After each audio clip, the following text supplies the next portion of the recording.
Hey guys, so Merry Christmas. This Christmas morning, I want to do a special Christmas episode about my very first dog named Sylvie. She was an old dog and a rescue dog. Just like Rosie, we rescued Rosie, we rescued Sylvie. And I'll tell you about the whole story. So we took Sylvie in May of 2025, May 5th. Before we found Sylvie, I really didn't think I was going to get a dog at all because doing all the online browsing and talking to all these people, it felt like I wasn't going to get a dog. It felt impossible to get a dog. Why did I get Sylvie? How did that work out? Well, it was luck. The woman who was fostering Sylvie at the time happened to be friends with the mother of one of my old high school friends. And the mother and the father liked me very much, and they put in a good word for me, and I was immediately able to get in touch with the woman. We went to her house where she had like five dogs that she was fostering. Um, Sylvie had a son named Chase, and Chase was a cute little guy, and he was crazy, headbutting himself, falling all over the place because he was so full of energy.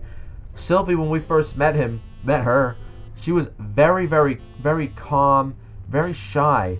And when she came out and I came to see her, she was so calm and very shy.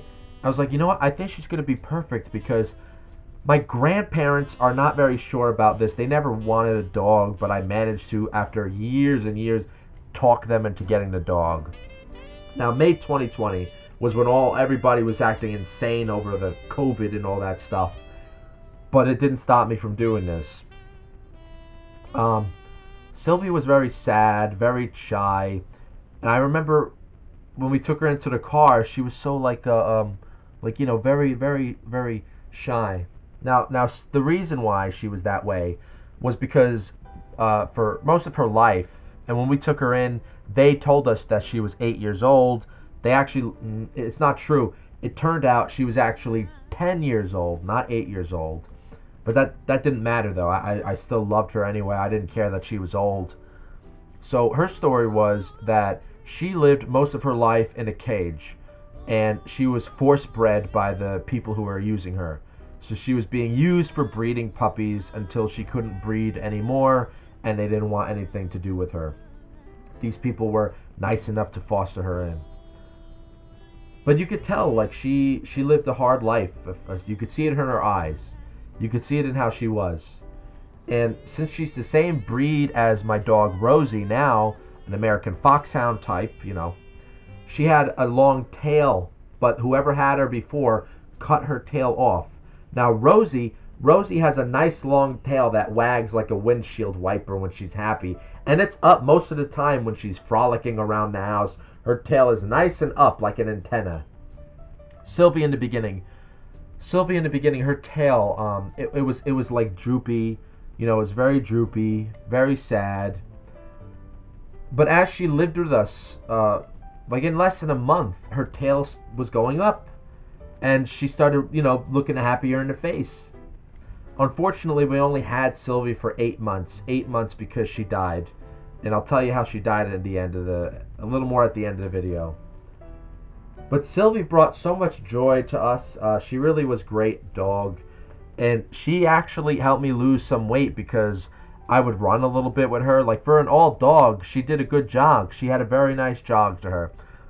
But the way Sylvie was, right? She was a sniffer, worse than Rosie actually, and I think it was because she lived most of her life in a cage. So the fact that she was open, free, walking around with me, she would be sniffing the grass like if she didn't sniff that grass, like she was gonna die. You know what I mean? Like she was so she loved the smell of every little thing because I think most of her life, she lived in a cage. What was she smelling most of the time? So the open air, walking with me, seeing all this new landscape that she's never seen before, and being right out in the open, and having the yard to freely have as her own, all on her own, not being harassed by five other dogs like she was. She lived the life. The last 8 months of her life, she lived the life, and she left this earth happy. She did. I could attest to that. And it was a wonderful experience, and Sylvie will live with me forever. I have her ashes in a nice red oak box right over there. It's a nice little memorial of Sylvie and everything. She was a great dog, you know. So what? So how did Sylvie die? Here's the crazy part. When we first took her in, we brought her to this doctor over at, I won't say.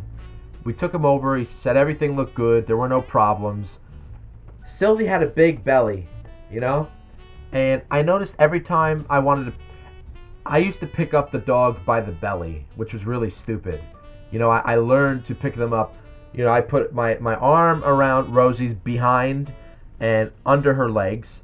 And then I put my other arm like under her chest, and where her two arms are, like, you know, one arm is there and the other arm is there, and I pick her up like that. You know what I mean? For some reason, I stupidly used to pick up Sylvie from the belly. You know what I mean? And she used to yelp when I did that, and I just thought she was yelping because she didn't want to be picked up. You know? It turns out she had a big fucking tumor in her stomach that the doctors didn't tell us about until it was too late. Like they didn't tell us about it. We only found out about it when she got really sick one day. I was sitting her with Sylvie right here where I am right now. And Sylvie, I was petting Sylvie, you know, just hanging out with her, just a normal day with Sylvie. And she started to, and I noticed something strange was moving in her stomach. And then she threw up blood. And we brought her to a different vet. And that vet said that she had a big, they took x-rays of her. She had a big fucking tumor in her stomach. It was big. I don't know what it was. So the first doctor didn't even tell us about that. He said she's healthy, she's fine, yada, yada, yada. Like it was no big deal. Now, I don't think the tumor was that big, but it was there, I think. It must have been there. It couldn't have been that big in 8 months, that quick. Because it was huge. So the veterinarians, they had to do surgery. Well, they says, oh, well, you don't have to. You could. We decided to go with the surgery because we love Sylvie so much, and we only had her for such a short time, 8 months, you know. So we did the surgery. Cost a couple $1,000. But you know, we did it, and they cut her open. They got rid of the tumor. The doctor was honest enough to tell us most dogs don't survive after surgery, but you know, we'll see. We'll see what happens. So I remember too. It was like a rainy day when we came back to bring Sylvie back home. And she was like, all you could see, she was so out of it, you know. But she knew it was us. She was ready to go home. We took her in, Jesus, and we didn't let her go up the stairs for a while because we didn't want her to open up that wound, you know. Hey, Dickus, come over here, Dickus. Come here. We're talking about Sylvie. We're talking about Sylvie. We're talking about your mom. I call her Sylvie's mom because Rosie looks a lot like Sylvie. That's why I picked Rosie. See, Rosie, that's why I wanted Rosie, because it made me think of Sylvie. You know? I'll tell you more about what happened with Rosie too.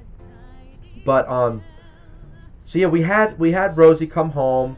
Everything, she was actually seemed to be physically getting better, and then she eventually started going up the stairs on her own, and then she was laying on the couch back where in her normal spot, Sylvie. And then there was this one day in January, this one cold day, 2021 of January. And it was the biggest snowstorm that we've had in a long time. It was like out of a Dostoevsky novel. On that day, we were all together as a family, and nobody was working that day.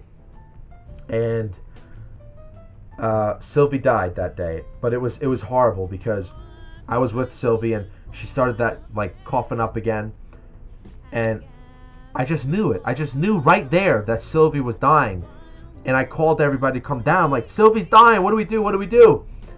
And she, like, fell on the ground, and she was whimpering, and you know, we couldn't do anything. It happened so quick. I could tell it was happening so fast. And we were, like, holding her and caressing her.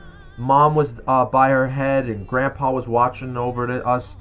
And I was saying, Sylvie, no, don't go, Sylvie. We love you, Sylvie. We love you. We love you. And she was whimpering the whole time. And the reason why I knew she was dying was because she was pooping while this was happening. She was pooping.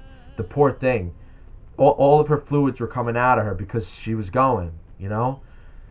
And, oh, God. I still remember her whimpers to this day, like her cries, you know? And she knew we loved her, you know? She felt it.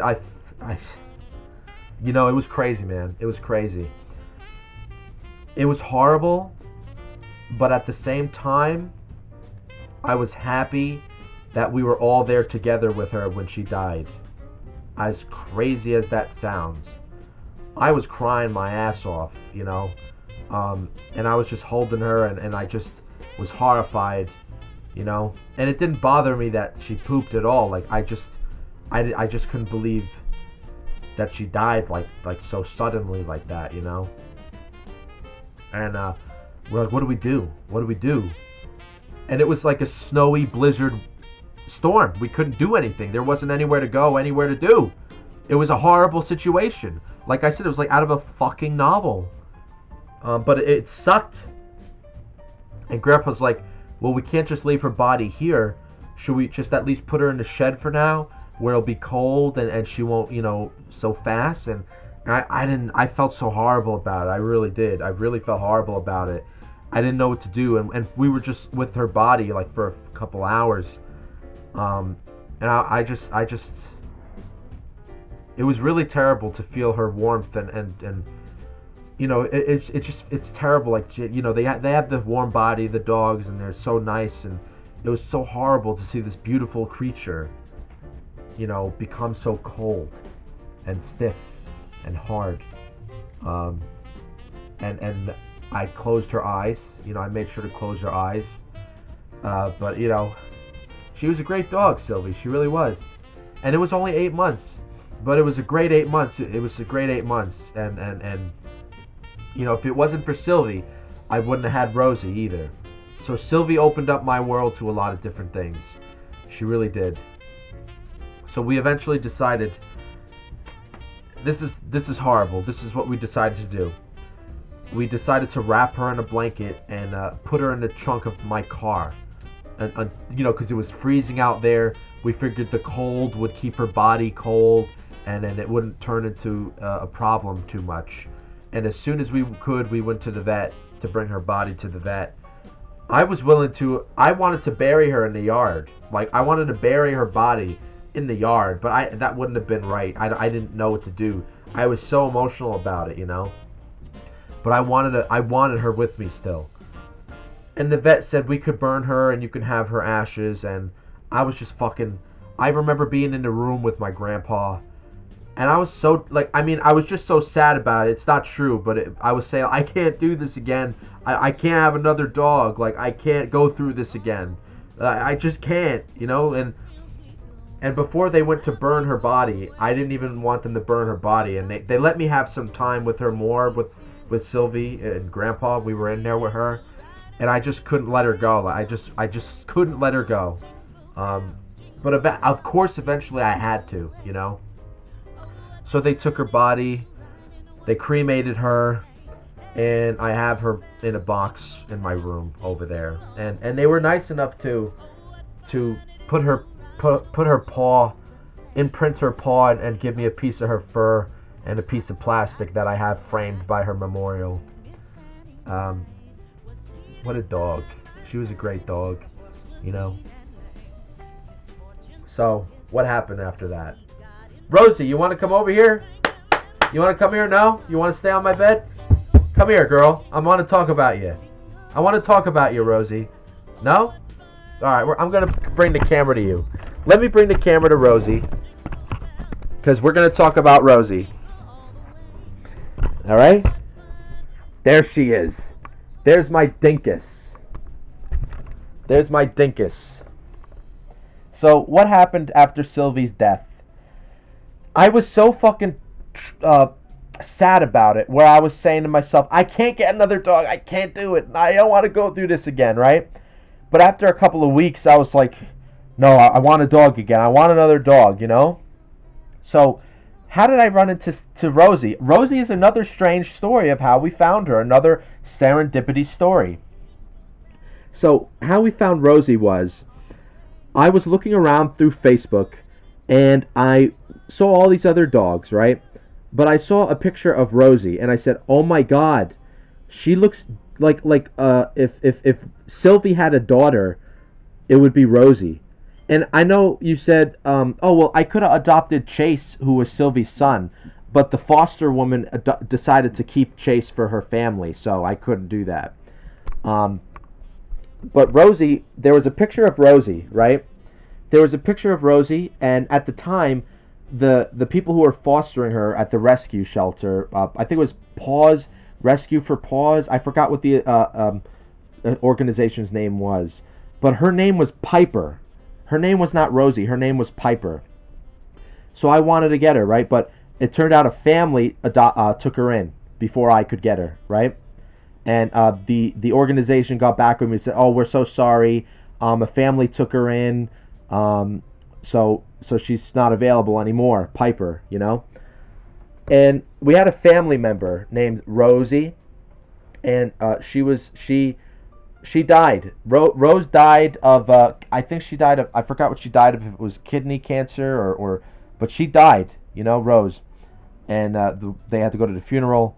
She died, and not even a week after that, Rosie was back up on the advertisements, and the organization, they got in touch with me. They says, "Oh well, the adopted family, they didn't want to keep Rosie, or they called her Piper at the time, because she wasn't getting along with their other dog, And Rosie, come on, look up here. It's about you. Come on, it's about you, Gooby. It's about you. Yes, it's about you, Rosie. Boo, boo, boo, boo, boo, boo. So she came back, and funny enough, the organization renamed her Rosie. But I didn't name her Rosie. Her original name was Piper. But the organization came back to me like, "Oh, we're changing her name to Rosie. Rosie didn't get along with that family's dog, so they returned her to us. Do you still want Rosie?" I says, yes, I do. So we went over there to pick her up. It was in a far off place. Come on, look up, Rosie. Just for this one time, I want you to give attention to the camera, because I'm talking about you, Gooby. So we went over there to pick her up, right? And I still remember the first day we went to pick up Rosie. Rosie was this bundle of energy. As soon as they opened the door for her to see us, she fucking jumped up on the table.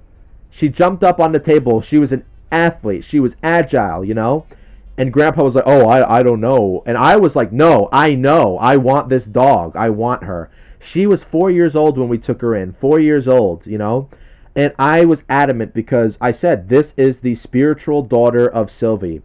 And I think Sylvie wanted me to have her. I really do. I think Sylvie visits me sometimes spiritually and watches over Rosie. She watches over us through Rosie. So yeah, so we took Rosie in, and we took her in 2021 of February. So we've had her now for this long. So yeah, that's the story, Hey, Gooby, come over here one more time. Show everybody your face. Come on, Gooby.